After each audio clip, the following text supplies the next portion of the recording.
साथियों नमस्कार। Advocate Narendra Joshi YouTube channel और फेसबुक पेज पर आपका हार्दिक स्वागत है। साथियों, पहले जब भी हमने हमारे यूट्यूब चैनल और फेसबुक पेज पर चेक बाउंस से रिलेटेड जब भी कोई पोस्ट की, उस पर कई लोगों के, कई व्यूअर्स के कई तरह के सवाल आए, जिससे हमें लगा कि हमें चेक बाउंस केसेस के मामले में शुरू से लेकर अंतिम प्रक्रिया तक पूरी जानकारी आम जनता से साझा करनी चाहिए। इसी चीज को लेकर आज से एक नए रूप में हम शुरू से लेकर आगे के वीडियो पोस्ट करेंगे चेक बाउंस से लेकर, जिसमें आपकी छोटी छोटी जो जानकारियां जिन्हें आप चाहते हैं उनका समाधान आपको मिल सकेगा। तो बने रहे हमारे चैनल पर, और यदि आप हमें फेसबुक पेज पर या हमारे यूट्यूब चैनल पर पहली बार देख रहे हैं और आगे भी इस तरह के अपडेट पाना चाहेंगे तो हमें सब्सक्राइब और फॉलो जरूर करें। अब बात करते हैं मुद्दे की।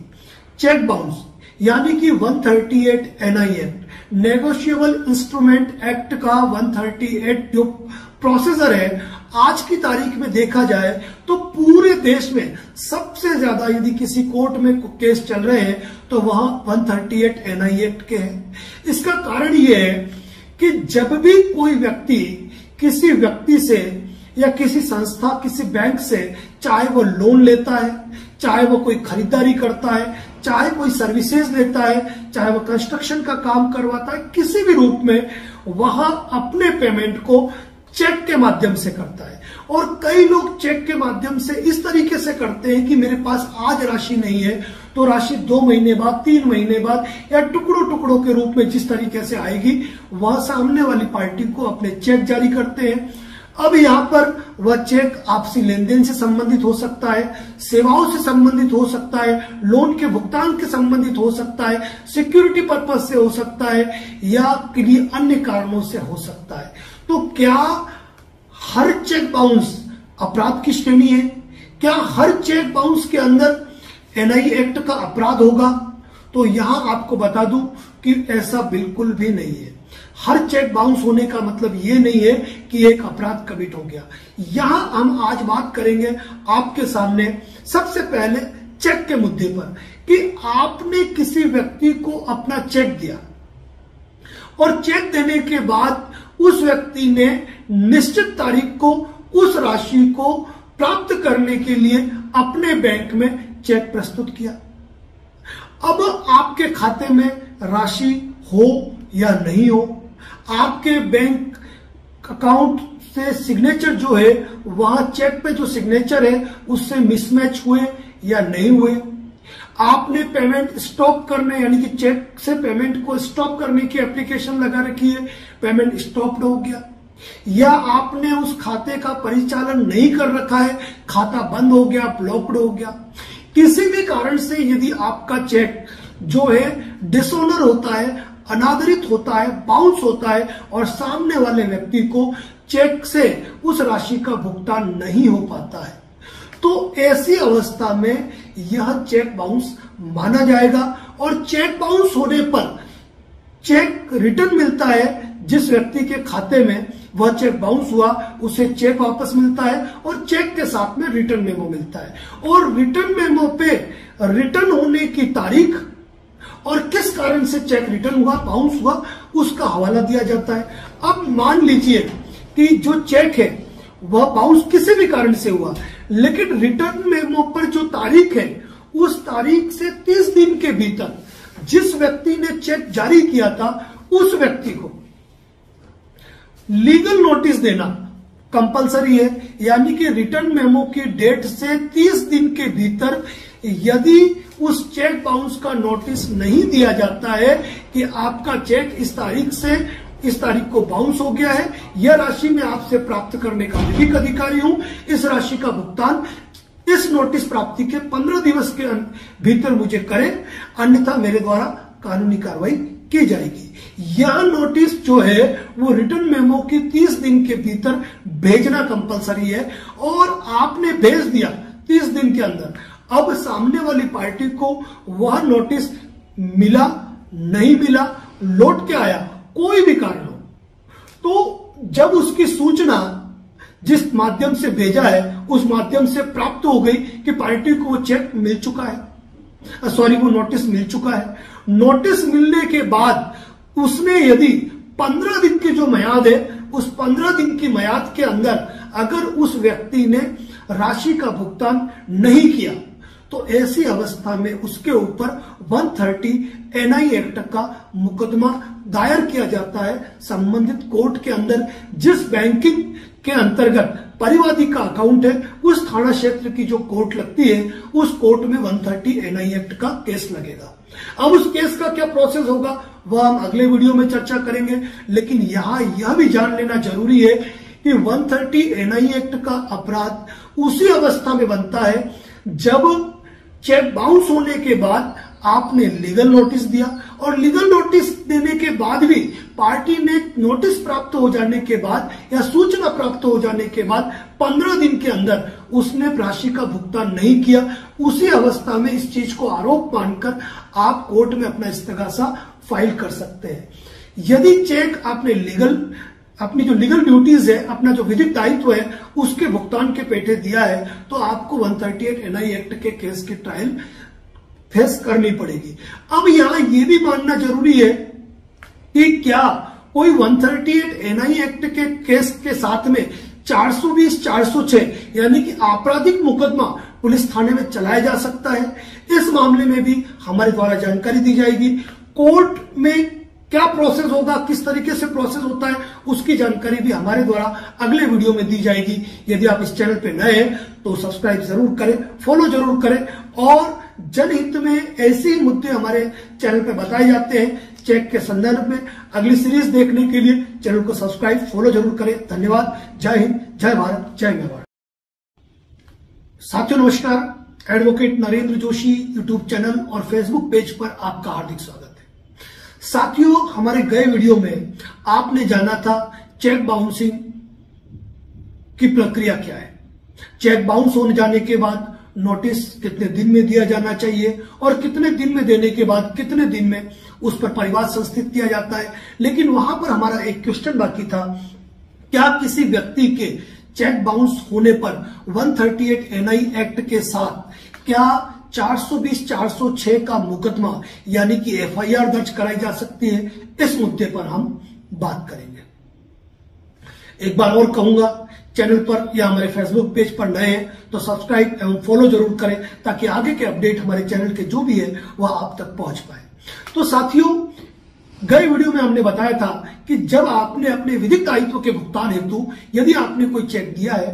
पार्टी ने वह नियत तिथि को या निश्चित दिनांक को अपने बैंक में पेश किया, और किसी भी कारण से यदि चेक बाउंस हुआ और उसको चेक और रिटर्न मेमो मिल जाते हैं, उसके पश्चात वो रिटर्न मेमो के 30 दिन के भीतर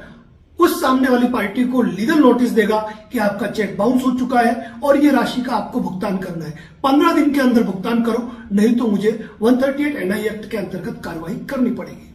व्यक्ति द्वारा 15 दिन में भुगतान नहीं किया जाता है, ऐसी अवस्था में 138 एनआई एक्ट के अंतर्गत नोटिस देने के 45 दिन के भीतर, इस बात को बड़े ध्यान से समझना होगा, ये नोटिस भेज दिया, भेजने के बाद 15 दिन उसको रिसीविंग होने के 15 दिन के का जो पीरियड है उसमें वो व्यक्ति आपको भुगतान कर सकता है। वहां तक आपको वेट करना है। उससे पहले यदि आप दावा पेश करेंगे तो वह अनमेच्योर्ड दावा होगा और वह खारिज हो जाएगा। इसीलिए 15 दिन के बाद और उसके 30 दिन तक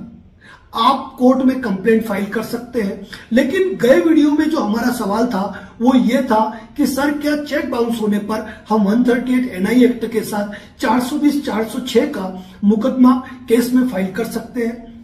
तो देखिए, 420 और 406 के अंदर जब एफआईआर दर्ज होती है तो वहां सिंपल सी बात आती है, चिटिंग, धोखाधड़ी। यानी कि सामने वाले व्यक्ति ने आपको चेक दिया, इसीलिए आपने खाते में डाला और आपका बाउंस हो गया। तो बात यह है कि क्या आप इस चीज को प्रूव कर सकते हैं कि सामने वाले ने जब आपको चेक दिया तो कुल मिलाकर उसका इंटेंशन यही था कि इनको राशि का भुगतान नहीं होना चाहिए, मुझे इनको भुगतान नहीं करना पड़े और अभी का टाइम मेरा निकल जाए, इसलिए मैंने चेक दे दिया। यदि आप उसकी धोखाधड़ी को कन्विंस कर सकते हो, साबित कर सकते हो मतलब कुल मिला के आप जाहिर कर सकते हो किस कारण सामने वाले व्यक्ति का जो इंटेंशन था वह कुल मिलाकर आपके साथ चीटिंग करना था। तो उस मामले में आप आपराधिक प्रकरण दर्ज करवा सकते हो। लेकिन ऐसे मामलों में जनरली पुलिस थाने के अंदर एफआईआर दर्ज नहीं की जाती, केवल परिवाद लिया जाता है। लेकिन पुलिस थाने के अंदर जब आप रिपोर्ट देते हैं तो वहां से आपको एक प्राप्ति रसीद दी जाती है कि आपने परिवाद पेश किया है। और आजकल इस डिजिटलाइजेशन के युग में आपको परिवाद का नंबर भी आपके नंबर पे प्राप्त हो जाता है टेक्स्ट मैसेज के रूप में कि कौन उस मामले को इन्वेस्टिगेट करेगा। अब एफआईआर जो है वो दर्ज नहीं की थाने ने, इसके बाद आपको पुलिस की सुपीरियर अथॉरिटी जो किसी भी जिले में जिला पुलिस अधीक्षक वगैरह होते हैं, आपको उनके सामने अपना वही परिवाद प्रस्तुत करना होगा जिसमें यह लिखा जाएगा कि हमने इस तारीख को संबंधित पुलिस थाना का नाम, उसमें हमने रिपोर्ट दी पर पुलिस द्वारा एफआईआर दर्ज नहीं की गई, जिस कारण हमें आपको रिपोर्ट पेश करनी पड़ रही है। आपको उस रिपोर्ट में यह भी खुलासा करना पड़ेगा कि सामने वाले व्यक्ति ने किस तरीके से आपके साथ धोखाधड़ी की है। अब आप यदि जिला पुलिस अधीक्षक कार्यालय में भी आप परिवाद पेश करते हैं, यदि उनके द्वारा एफआईआर ऑर्डर होकर कर दिया जाता है दैट गुड, लेकिन बाय द वे उनके द्वारा एफआईआर ऑर्डर नहीं किया जाता है और संबंधित थाने को भेज दिया जाता है, तो ऐसी अवस्था में आपको जिला पुलिस अधीक्षक कार्यालय से भी उस परिवाद की रसीद प्राप्त होती है। यहां पर आप दूसरा तरीका यह भी आजमा सकते हैं कि आप उस कंप्लेंट को 2 कॉपी में संबंधित डॉक्यूमेंट की फोटोकॉपी के साथ स्पीड पोस्ट, रजिस्टर्ड पोस्ट के जरिए आप जिला पुलिस अधीक्षक को भेज सकते हैं। जिला पुलिस अधीक्षक को भेजने के पश्चात आप जो डाक की रसीद है वह अपने कंप्लेंट कॉपी उस पर लगा के 2-4 दिन बाद आप इंडिया स्पीड पोस्ट या जिस भी माध्यम से आपने भेजा है आप उसकी ट्रैकिंग रिपोर्ट निकालें। ट्रैकिंग रिपोर्ट निकालने के बाद किस तारीख को डिलीवर हुआ वो देखें, संबंधित पुलिस थाने जाकर पता लगाए कि एफआईआर दर्ज हुई या नहीं हुई तो ऐसी अवस्था में आप संबंधित न्यायालय, जो उस पुलिस थाने का संबंधित न्यायालय है, जो जुडिशियल मजिस्ट्रेट है, वहां पर आप सीआरपीसी की धारा 156 सबसेक्शन 3 के अंतर्गत आप एक वकील के माध्यम से आप इस्तगासा फाइल कर सकते हैं। जहां पर इस्तगासा फाइल करने में आपने किस पूरी स्टोरी वही आएगी जो आपने वहां पर लिखी है, बस इस रिपोर्ट में एडिशनल चीज ये जुड़ेगी कि आपने इस तारीख को पुलिस थाने में रिपोर्ट दी, इस तारीख को आपने एसपी ऑफिस में रिपोर्ट दी, उनके सबूत लगेंगे, बावजूद उनके द्वारा एफआईआर ऑर्डर नहीं किया गया। जुडिशियल मजिस्ट्रेट द्वारा उसकी जांच करवाई जाएगी, जांच करवा के संबंधित पुलिस थाने से रिपोर्ट मंगवाई जाएगी और यह देखा जाएगा कि आपने 154 सीआरपीसी के प्रावधानों का पालन किया या नहीं किया। उसके पश्चात न्यायालय इस पर संज्ञान लेकर एफआईआर दर्ज करने का भी आदेश दे सकता है और 202 में आपके बयान दर्ज करके वह संबंधित जांच विचारण के लिए भी आगे भेज सकता है। बस यहां पर इंटेंशन यही है कि कुल मिलाकर धोखाधड़ी, जो चीटिंग हम कहते हैं, वह परिलक्षित होनी चाहिए, दिखनी चाहिए कि सामने वाले व्यक्ति ने जो चेक दिया है उसका इंटेंशन धोखाधड़ी करने का ही था। जनरली फंड्स इनसफिशिएंट के कारण यदि चेक बाउंस होता है तो वहां 420, 406 में जनरल एफआईआर नहीं होती है। लेकिन यदि पार्टी ने इंटेंशनली धोखाधड़ी कायम करते हुए सिग्नेचर मिसमैच किए हैं, उसने यदि अकाउंट ब्लॉक करवा दिया है, बंद खाते का चेक दिया है, किसी और व्यक्ति का चेक आपको देके खुद के साइन कर लिए है, या फिर अपना ही चेक देके किसी और व्यक्ति के साइन करवा दिए है, या फिर उसने आपके साथ कोई प्रॉपर्टी खरीद की या कोई लोन दिलाने के नाम पर या किसी पॉलिसीज के नाम पर इस प्रकार से कोई धोखाधड़ी कारित की है, तो आपके जो व्हाट्सएप चैट, कॉल रिकॉर्डिंग, आपके साथ जो इंसिडेंट हुए, कोई लिखा पढ़ी हुई, जिससे कि आप साबित कर सकते हो कि हमारे साथ धोखाधड़ी हुई है, तो आप इस मामले में एफआईआर भी दर्ज करवा सकते हो और साथ में 138 एनआई एक्ट के अंतर्गत भी आप मुकदमा दर्ज करा सकते हो। लेकिन हमारी सलाह ये रहेगी, एफआईआर दर्ज कराने से पहले आपको चेक बाउंस हो जाने पर रिटर्न मेमो की जो डेट है, उस डेट के 30 दिन के भीतर आपको 15 डेज का पार्टी को नोटिस देना है और उस नोटिस को देने के बाद ही आपको एफआईआर और 138 के एनआई एक्ट के प्रोसेस में जाना चाहिए। आप ये भी न सोचे कि 420, 406 की एफआईआर दर्ज हो गई तो आपको उससे राहत मिल जाएगी और आप 138 एनआई एक्ट का दावा फाइल न करो। यह गलती आपको बिल्कुल नहीं करनी चाहिए। हो सकता है पुलिस अनुसंधान अधिकारी सामने वाले व्यक्ति के प्रभाव में आकर या अनुसंधान में ये पाता है कि इस मामले में धोखाधड़ी साबित नहीं हो रही है, तो आपके प्रकरण पर एफआईआर क्लोजर रिपोर्ट पेश कर दे और आप उस मामले के अंदर ही रह जाओ कि मैंने तो पुलिस कार्रवाई की थी, मुझे पैसा मिल गया है। तो ऐसा बिल्कुल नहीं करना है। अगर आप 420, 406 का मुकदमा दर्ज कर रहे हैं तो आपको 138 NI एक्ट का मुकदमा भी दायर करना चाहिए। इसी प्रकार के लीगल अपडेट हमारे इसी चैनल पे दिए जाते रहते हैं। आगे 138 NI एक्ट के अंदर बहुत सी बातें हैं जिनके ऊपर हम प्रकाश डालेंगे। बने रहे इस चैनल पे, सब्सक्राइब करें ताकि आगे के अपडेट आपको मिलते रहे। धन्यवाद। जय हिंद, जय मेवाड़, जय राजस्थान। नरेंद्र जोशी यूट्यूब चैनल और फेसबुक पेज पर आपका हार्दिक स्वागत। चेक बाउंस सीरीज पर अगले वीडियो के रूप में आज जो हमारा टॉपिक है वो है कि चेक बाउंस केस फाइल करने के लिए हमें क्या क्या डॉक्यूमेंट लगाने चाहिए। हमारे गए वीडियो में आपने जाना कि चेक बाउंस केस क्या है। उसके लिए जैसे ही किसी व्यक्ति ने आपको विधिक दायित्व के भुगतान हेतु चेक दिया और आपने चेक बैंक में पेश किया, चेक बैंक में पेश करने के बाद जब चेक बाउंस हो गया तो आपको रिटर्न मेमो यानी कि बैंक से जो पर्ची मिलती है कि किस कारण से आपका चेक बाउंस हो गया, उस रिटर्न मेमो की तारीख से 30 दिन के भीतर आपको संबंधित पार्टी को नोटिस भेजना कंपलसरी है। नोटिस भेजने के बाद, उसको रिसीव होने के बाद या लिफाफा लौट के आने के बाद 15 डेज आपका लॉक इन पीरियड है, जहां आपको इंतजार करना है कि मे बी पॉसिबल कि पार्टी आपको पेमेंट रिफंड कर दे। अब उस नोटिस को भेजने के बाद भी यदि 15 दिन के बाद आपको पार्टी पेमेंट नहीं करती है तो उसको नोटिस रिसीविंग के 16वें दिन से लेकर, जो कि 16वां दिन है, उसको आप उस पहला दिन गिन लीजिए, वहां से लेकर 30 दिन के भीतर आपको कोर्ट में एक परिवाद 130 NI एक्ट के प्रावधानों के अंतर्गत दाखिल करना चाहिए, जो आपके एडवोकेट्स के माध्यम से होता है, जिसमें कि आपकी बैंक है उस बैंक से संबंधित पुलिस स्टेशन की जो कोर्ट लगती है, जो जुडिशियल मजिस्ट्रेट कोर्ट लगती है, या फिर आपके एरिया में अगर स्पेशल NI एक्ट की कोर्ट बनी हुई है तो वहां पर आप अपने वकील साहब के माध्यम से एक इस्तगासा फाइल करते हैं, एक परिवाद पत्र दाखिल करते हैं, जिसमें कि कोर्ट को इंगित करते हुए आपका नाम और अपोजिट पार्टी जिसने कि आपको चेक दिया आप उसके नाम का जिक्र करेंगे। उसके बाद परिवाद 138 NI एक्ट के अंतर्गत है, वह मेंशन करते हुए आप पूरे परिवाद पत्र को तैयार करेंगे, जिसमें किस तरीके से आपका उस सामने वाली पार्टी से लेन देन हुआ, उसने आपको चेक दिया, चेक आपका बाउंस हुआ, चेक बाउंस होने के बाद आपने नोटिस भेजा और नोटिस भेजने के बाद उस व्यक्ति को नोटिस मिला या लौट के रिटर्न आ गया, ये सारी चीजें इंडिकेट करते हुए आप इस परिवाद पत्र को दाखिल करते हैं, जिसमें जुडिक्शन भी लिखा जाता है कि किस कारण से इस न्यायालय में यह पेश किया जा रहा है और उसकी जो संबंधित कोर्ट फीस होती है, जो प्रत्येक स्टेट के अनुसार अलग अलग होती है, उस कोर्ट फीस को भी आपको जमा कराना होता है। उस राशि के जो टिकट है वो आपके परिवाद पत्र पर लगते हैं। अब ये जो आप परिवाद पत्र प्रस्तुत करते हो, इसके साथ डॉक्यूमेंट जो लगते हैं सबूत के रूप में कि आप का वास्तव में मुकदमा बनता है, ये प्रकरण बनता है। इसके लिए सर्वप्रथम आप जिस एरिया में रहते हो आपको अपना आधार कार्ड की फोटोकॉपी अटैच करनी है।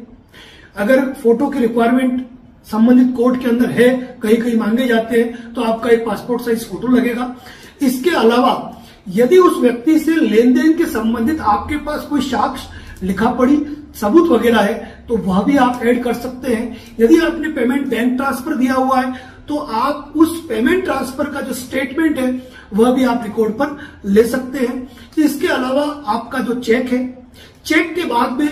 जो आपने रिटर्न मेमो आपको बैंक से मिला, वो रिटर्न मेमो, आपके द्वारा जरिए एडवोकेट जो नोटिस भेजा गया उस नोटिस की कॉपी और उसके साथ जो डाक रसीद, जिस डाक रसीद के माध्यम से आपने भेजा है वो डाक रसीद, और साथ में एक डिलीवरी रिपोर्ट कि यह नोटिस सामने वाली पार्टी को कब प्राप्त हो गया या वहां से कब लौट के आ गया,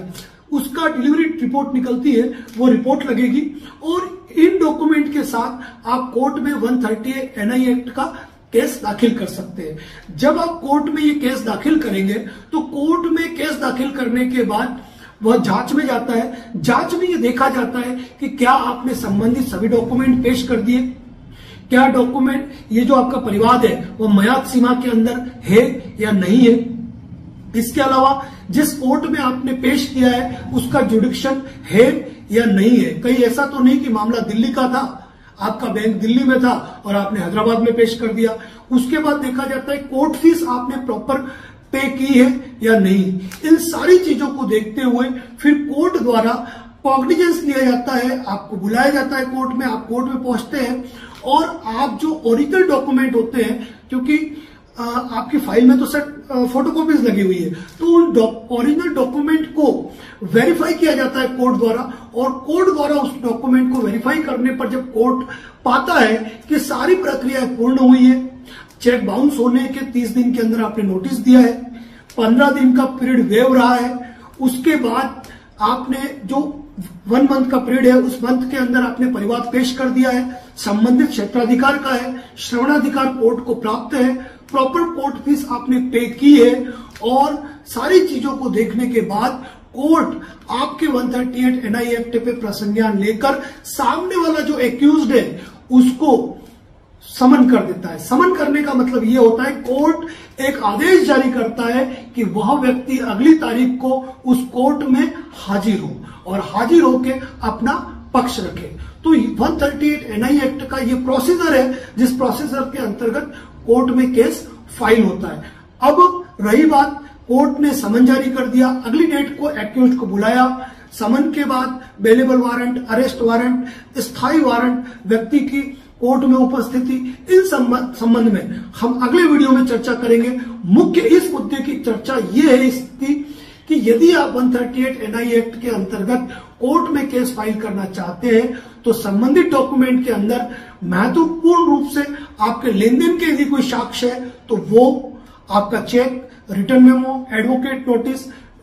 डाक रसीद, डिलीवरी रिपोर्ट या लिफाफा रिटर्न लौट के आ गया, वह सारे डॉक्यूमेंट कोर्ट की फाइल में लगते हैं, जिस आधार पर कोर्ट में प्रसंज्ञान लिया जाता है और जो एक्यूज्ड है, जो अभियुक्त है, जिसने आपको चेक दिया और भुगतान नहीं किया, उसको कोर्ट द्वारा समन किया जाता है। इसके आगे की जो जानकारी है हमारे नेक्स्ट वीडियो में आपको देखने को मिलेगी। चेक बाउंस से रिलेटेड एक पूरी सीरीज हम हमारे यूट्यूब चैनल और फेसबुक पेज पर पोस्ट करेंगे। यदि आप चैनल पे नए हैं तो सब्सक्राइब करें, क्योंकि कानून से जुड़ा प्रत्येक अपडेट आपको इस चैनल पे मिलता रहेगा। धन्यवाद। जय हिंद, जय भारत, जय मेवाड़। नमस्कार, advocate Narendra Joshi YouTube channel पर आपका हार्दिक स्वागत है।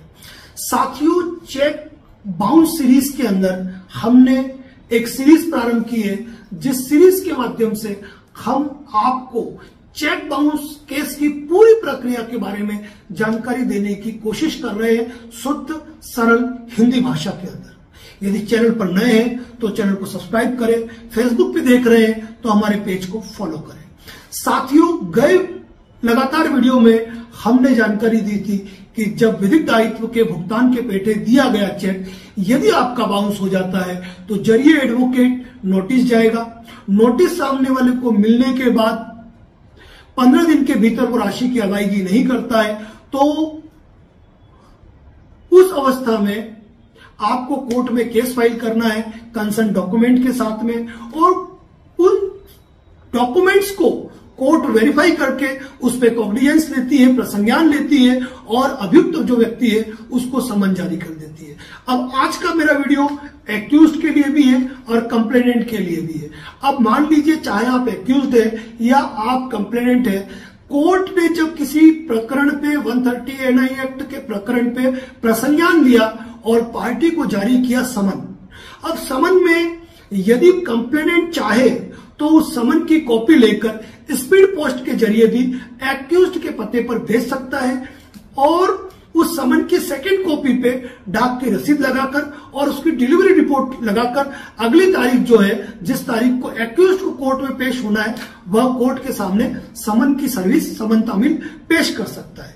अब ऐसी अवस्था के अंदर जब समन सर्व हो जाता है, पार्टी को मिल जाता है, अब समन हो सकता है कि संबंधित कोर्ट संबंधित पुलिस थाने भेजे और पुलिस थाने के अधिकारी जाकर उस समन पे सिग्नेचर करवा के कि समन उसको दे दिया गया, ले आते हैं। तो ऐसी अवस्था में जब समन पर एक्यूज्ड कोर्ट में एपियर नहीं होता है, अगर उसको समन सर्व हो चुका है, चाहे वो पुलिस स्टेशन के द्वारा हुआ या चाहे फिर आपने स्पीड पोस्ट, कुरियर जिससे भी भेजा है उसके थ्रू हुआ। ऐसी अवस्था में अभियुक्त यदि कोर्ट में उपस्थित नहीं होता है तो ऐसी अवस्था में कोर्ट बेलेबल वारंट से, बेलेबल वारंट का मतलब होता है जमानती वारंट से तलब करने का आदेश देती है और कोर्ट जारी करती है अपने हस्ताक्षर और मुहर से एक बेलेबल वारंट उस एक्यूज्ड के नाम पर जो भेजा जाता है संबंधित पुलिस थाने को। संबंधित पुलिस थाने का जो अधिकारी है या जो वहां का बीट इंचार्ज है वह उस वारंट को, उस नॉन बेलेबल वारंट को लेकर एक्यूज्ड के घर पे जाएगा और एक्यूज्ड के मिलने पर वह उसके साइन कराएगा और कहेगा कि इसमें जो राशि लिखी हुई है उस राशि का किसी भी आपके परिचित पहचान वाले मिलने वाले की जमानत दिलवा दीजिए कि आप इस तारीख को कोर्ट में उपस्थित होंगे, और नहीं होंगे तो फिर जमानत मुचलके की जो राशि है वह उस व्यक्ति से वसूल की जा सकेगी जिसने की आपकी जमानत दी है। अब ऐसी अवस्था में पुलिस वाले साइन करवा के उस बेलेबल वारंट को अगली तारीख पे कोर्ट पे ले आते हैं और उस तारीख को यदि समन पे उपस्थित हुआ तो भी, या फिर बेलेबल वारंट पे यदि एक्यूज्ड कोर्ट में उपस्थित होता है तो कोर्ट में उपस्थित होकर वह अपनी जमानत करा लेगा। जमानत के संदर्भ में हमारा अगला वीडियो पोस्ट होगा जहां हमारे द्वारा डिटेल जानकारी आपको दी जाएगी कि जमानत की क्या प्रक्रिया है 138 एनआई एक्ट के अंतर्गत। लेकिन बात कर रहे हैं कि कभी कभी आप ये देखते होंगे कई बार समन सर्व होने के बाद भी समन बार बार पुलिस स्टेशन भेजे जाते हैं, लेकिन पुलिस वाले हर बार लिख के ले आते हैं कि पार्टी घर पे मिलती नहीं है, घर पे ताला लगा हुआ है। ऐसी अवस्था के अंदर वह सर्व माना नहीं जाता है तो वहां पर आप समन डाक से भेज के आप कोर्ट में रिपोर्ट पेश कर सकते हो। अगर लिफाफा लौट के भी आ गया तो समन सर्व माना जाएगा यदि पता गलत नहीं है तो। अगर उसने रिफ्यूज कर दिया, लेने से इंकार, घर पे ताला लगाए, बार बार जाने पे नहीं मिला, ऐसी अवस्था में उस व्यक्ति के खिलाफ बेलेबल वारंट जारी हो जाएगा। अब बेलेबल वारंट जारी होने के बाद भी कई बार पुलिस वाले उसको अदम तामील ले आते हैं कि पार्टी घर पे नहीं मिल रही है, नौकरी के लिए, रोजगार के लिए बाहर है, उसका मिलना नहीं हो पा रहा, बार बार इस तरीके के स्टेटमेंट लिख के ले आते हैं। कई बार ये होते हैं कि पुलिस वाले अनुचित प्रभाव में आके छोटी मोटी बातों में, व्यवहार में उस समन को तामील नहीं करवाते और केस आपका उसी स्टेज पर लगा रहता है, उसी स्टेज पे, यानी कि बेलेबल वारंट पे साल निकल गया, 1.5 साल निकल गया, 2 साल निकल गया। ऐसी अवस्था में जब 3 बार ऐसा हो चुका हो, 1, 2 और 3 बार ऐसा हो चुका हो तो आप सीआरपीसी की धारा 87 के तहत एक एप्लीकेशन कोर्ट में लगाए कि एक्यूज्ड जानबूझकर अपने ऊपर वारंट की तामील नहीं होने दे रहा है। ऐसी अवस्था में इसके खिलाफ अरेस्ट वारंट जारी किया जाए। तब कोर्ट उस व्यक्ति के खिलाफ अरेस्ट वारंट जारी कर देगी और अरेस्ट वारंट पर पुलिस उसको गिरफ्तार करके लाएगी। अब लगातार यदि ऐसा होता जा रहा है कि अरेस्ट वारंट पर भी बार बार पार्टी नहीं मिल रही है, तब क्या होगा? तो क्या हमारा केस यूं ही पड़ा रहेगा, यूं ही लिंगर ऑन होता रहेगा? ये जानकारी हमारे द्वारा दी जाएगी आपको अगले वीडियो में। तो चेक बाउंस से रिलेटेड प्रत्येक अपडेट हमारे द्वारा कोशिश की जाएगी, इस चैनल पे पोस्ट की जाएगी। तो बने रहे हमारे चैनल पर, इसी प्रकार के अपडेट आपको मिलते रहेंगे। चैनल पर नए हैं तो सब्सक्राइब एंड फॉलो जरूर करें। धन्यवाद। जय हिंद, जय भारत, जय मेवाड़। साथियों नमस्कार। Advocate Narendra Joshi YouTube channel और फेसबुक पेज पर आपका हार्दिक स्वागत है। साथियों, चेक बाउंस की सीरीज में आपने हमारे पुराने वीडियो देखे, उसी पुराने वीडियो के आगे के तथ्य पर आज हम प्रकाश डालेंगे। आप कंप्लेनेंट हैं, आपने चेक बाउंस का मुकदमा कोर्ट में डाला हुआ है, 6 महीने हो गए, साल भर हो गया, 1.5 साल हो गया, 2 साल हो गया। अब होता ये जा रहा है कि आपके मामले में तामील ही नहीं हो पा रही है। सामने वाला व्यक्ति अगर मिलेगा तो तामील होगी, सामने वाला व्यक्ति मिल ही नहीं रहा है। अब ऐसी अवस्था में आप ब्लेम करते हैं अपने एडवोकेट्स पे, लेकिन यहां पर आपको यह चाहिए कि यदि वह व्यक्ति अपना घर छोड़ के चला गया है और आपके पास यदि उसका कोई नया पता है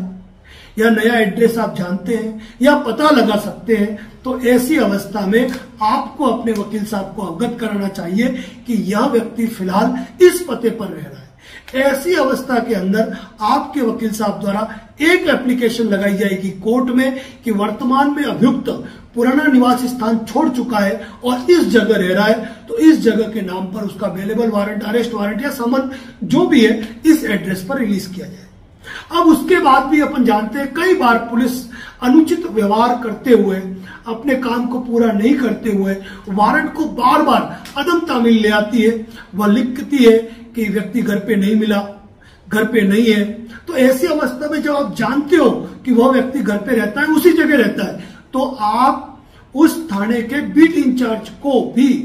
आप अगली बार कोर्ट में खड़े करके आप कोर्ट में निवेदन कर सकते हो कि यह व्यक्ति इस जगह रहता है, ये इसके प्रमाण है, ये इसके फोटोग्राफ है, पुलिस द्वारा जानबूझ के इसकी तामील नहीं कराई जा रही है। और इसके अलावा यदि लगातार अवेलेबल वारंट है तो आप 87 की एप्लीकेशन लगा के अरेस्ट वारंट में कन्वर्ट करा सकते हो। लेकिन अरेस्ट वारंट के बाद भी यदि पार्टी लंबे समय से पता ही नहीं चल रहा है उसका वो कहां है या वारंट की तामील नहीं हो पा रही है, तो ऐसे वारंट, ऐसी स्थिति में आप कोर्ट से निवेदन करें कि अभियुक्त को स्थायी वारंट से तलब किया जाए। स्थायी वारंट का मतलब होता है लाल शाही से जारी वारंट, यानी कि हर तारीख को कोर्ट बार बार उस व्यक्ति का वारंट जारी करती है, वारंट पहुंचता है, तामील होता नहीं है, डेट आ जाती है, वारंट एक्सपायर्ड हो जाता है। ऐसी अवस्था में कोर्ट क्या करेगी कि उस व्यक्ति के ऊपर यह मानते हुए कि यह व्यक्ति रूपोश हो चुका है, फरार हो चुका है, अपने ठिकाने पे मिल नहीं रहा है, तो वह संबंधित थानाधिकारी को उसकी संपत्ति की सूची बनाने के निर्देश देने के साथ ही उस व्यक्ति को भगोड़ा घोषित करती है, रूपोश फरार घोषित करती है और उसके नाम पर लाल शाही से स्थायी वारंट जारी कर दिया जाता है। जब किसी अभियुक्त के विरुद्ध स्थायी वारंट जारी कर दिया जाता है तो आपकी फाइल एक बार डिस्पोज हो जाएगी, आपको ऑनलाइन नहीं दिखेगी, उसकी डेट नहीं आएगी और जब तक वो चलता रहेगा, जब तक कि वो व्यक्ति गिरफ्तार नहीं हो जाए, फाइल आपकी रिकॉर्ड शाखा में चली जाएगी। अब रिकॉर्ड शाखा में चले जाने के बाद जो स्थायी वारंट है वह संबंधित पुलिस थाने को चला जाता है और कोई भी पुलिस थाना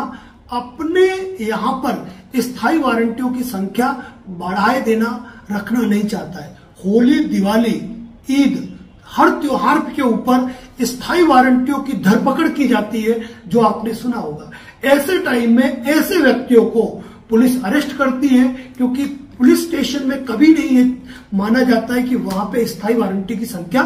बढ़नी चाहिए और वो वारंट जो है वो एक्सपायर्ड नहीं हो रहा है, वो पड़ा हुआ है। पुलिस के ऊपर दबाव बढ़ता जाता है कि अब किसी भी तरह करके इस व्यक्ति को गिरफ्तार करना है और स्थायी वारंट में जो व्यक्ति 2 साल, 3 साल, 4 साल से गिरफ्तार नहीं हो रहा था, कोर्ट से भाग रहा था, उसको कोर्ट के सामने सरेंडर करना पड़ेगा या पुलिस उसको अरेस्ट करके कोर्ट में पेश करेगी। अब आप कंप्लेनेंट हो या फिर आप एक्यूज्ड हो। जमानत की प्रक्रिया क्या होती है, चाहे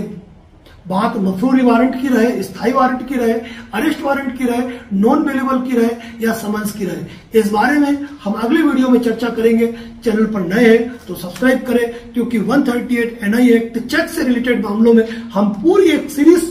पेश कर रहे हैं आपके सामने, जो आपके लिए ज्ञानवर्धक बनेगी। और भी यदि आप कोई चाहते हैं कि किसी टॉपिक विशेष पर हम बात करें तो आप जरूर कमेंट कर सकते हैं। चैनल पर नए सब्सक्राइब करें,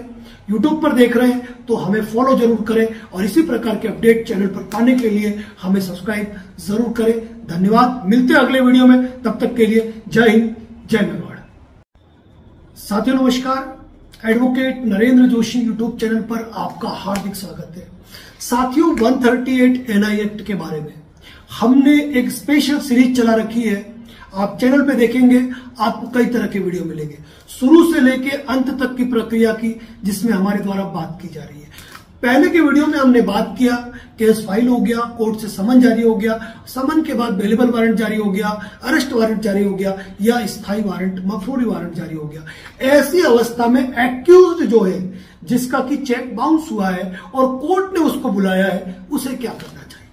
देखिए 138 NI एक्ट के अंतर्गत जब भी आपको कोर्ट द्वारा समन किया जाता है तो आपको कोर्ट में उपस्थित होना है और कोर्ट में उपस्थित होकर आपको अपनी तरफ से आपके एडवोकेट एप्लीकेशन फाइल करेंगे आपकी जमानत के लिए। यहां पर आपको यह निश्चिंत रहने की जरूरत है कि आपको कोर्ट द्वारा जेल नहीं भेजा जाएगा, आपको जमानत का लाभ तुरंत दे दिया जाएगा, बशर्ते कि आप अपना एक जमानती जो कि कोर्ट चाहता है वह मुचलका भर के दे कि आपको उसकी जमानत पर आजाद रखा जाता है और आप नियत तारीख पर कोर्ट में एपियर होते रहेंगे। जब आपको कोर्ट की तरफ से BW, AW या फिर स्थायी वारंट से आपको तलब किया जाता है तो ऐसी अवस्था में सबसे पहले आपको अपने एडवोकेट से मिलना है और एडवोकेट्स को मिलने के साथ ही आप अपना Aadhaar card, ID and address proof, अपना एक फोटो और उसके साथ एक जमानती। अब जमानती के मैटर में ये ध्यान रखें, प्रत्येक स्टेट पे अलग अलग तरीके के जमानती मांगे जाते हैं। किसी स्टेट में हैसियत प्रमाण पत्र वालों को जमानती के रूप में शामिल किया जाता है, तो किसी स्टेट के अंदर मोटरसाइकिल या कार के RC वालों को भी उनकी फोटोकॉपी रखकर भी जमानत दे दी जाती है। अब यहाँ पर कोर्ट में जब आप बेल एप्लीकेशन फाइल करते हैं, वह आप किसी भी डेट को कर सकते हैं रनिंग कोर्ट में। अगर आपको आगे आने वाली डेट से पहले ही अगर आपको बेल करानी है तो आप पत्रावली तलब करके आप अपनी बेल एप्लीकेशन फाइल कर सकते हैं। आपकी बेल एप्लीकेशन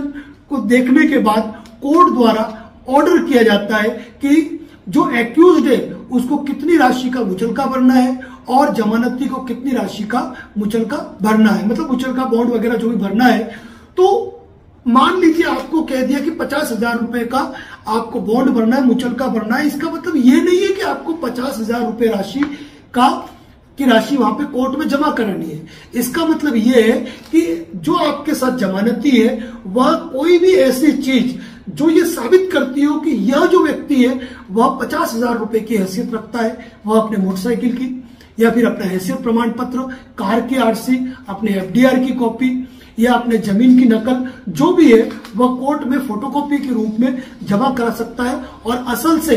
वक्त जमानत उसकी जांच कराई जा सकती है। और उसमें एक शपथ पत्र भर के दिया जाता है कि अगली तारीख को और आने वाली तारीख को यह जो एक्यूज्ड है वह नियत तारीख को कोर्ट में उपस्थित होता रहेगा और यदि कोर्ट में उपस्थित नहीं हुआ तो जो जमानती है उससे मुचलका राशि जो है, जो बॉन्ड उसने भर के दिया है, उससे जुर्माना राशि वसूल की जा सकेगी। किसी का भी जमानती बनने से पहले इतना ध्यान रखें, किसी भी व्यक्ति की जमानत आप तब दे जब वह व्यक्ति आपके नियंत्रण में हो, आपके कवड़ में हो। तो यह एक जमानती अपराध के रूप में है जहां आपको जमानत मिल जाती है। उसके बाद आप अपने एडवोकेट को आपके ऊपर जो 138 NI एक्ट चल रहा है वह किस कारण से चल रहा है, वह झूठा है, सच्चा है, आपके पास क्या एविडेंस है, उन सारी चीजों की चर्चा अपने वकील साहब से कर लीजिए ताकि वह आपका डिफेंस करवाए। कई बार लोग जमानत कराने के बाद कोर्ट से चले जाते हैं और उसके बाद लौट के